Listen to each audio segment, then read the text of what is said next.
আসসালামু আলাইকুম দর্শক, আশা করি আপনারা ভালো আছেন। আলহামদুলিল্লাহ আমিও ভালো আছি। এই যে ক্যাপসিকাম হলুদ রঙের কিনে নিয়ে আসছি বাজার থেকে, মাশাল্লাহ। এই যে কত বড়,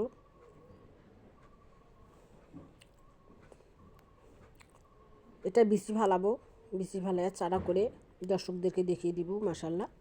এর আগে তো লাল আর সবুজ কিনে নিয়ে এসে চারা দিয়েছি, সেই গাছগুলো মাশাল্লাহ মোটামুটি বড় হয়েছে। দেশি মরিচের গাছ তো ভিডিওতে দেখাইছি দর্শকদেরকে, পরবর্তী ভিডিওতে আমি ফল ধরলে তখন দর্শকদেরকে দেখিয়ে দিব, মাশাল্লাহ। আর আমার চ্যানেলটা যেখান থেকে দেখেন না কেন, লাইক কমেন্ট সাবস্ক্রাইব করে দিবেন, আমি যাতে আপনাদের সামনে নতুন নতুন ভিডিও নিয়ে আসতে পারি।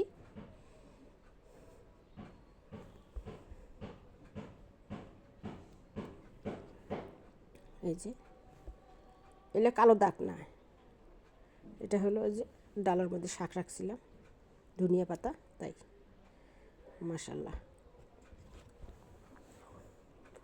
দেখতে কি সুন্দর লাগে। ধনিয়া পাতা ছিল তো তাই একটু একটু দাগ। এই যে কোনো স্পট নাই, একবারে টাটকা।